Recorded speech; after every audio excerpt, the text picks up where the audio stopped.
ए भौजी होली में नौका पुरन का चोली फीचत रही हो। हाय हेलो नमस्कार, मैं आप सभी का अपना राइटर अनूप राज आप सभी के बीच में फिर से बहुत प्यारा होली का मैटर जिसको भी गाना हो वो हमारे पास कॉल मैसेज कर सकते हैं, उनको अच्छे पेमेंट पे दे दिया जाएगा।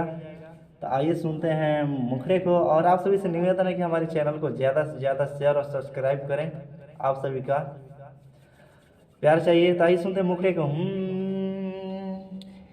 सुन ये भौजी अस तो ही न छोड़ब, ललका पियर का सब एके में घोरब के में घोरब। सुन ये भौजी अस तो ही न छोड़ब, ललका पियर का सब एके में घोरब में घोर के गुस्सा भले दाँत पीसत रही हो। के गुस्सा भले दाँत पीसत रही हो। ए भौजी होली में नौका पुरन का चोली फीचत रही हो।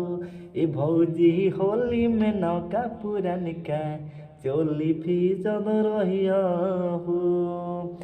तो ये देवर भौजाई का मैटर है, बहुत प्यारा मैटर है।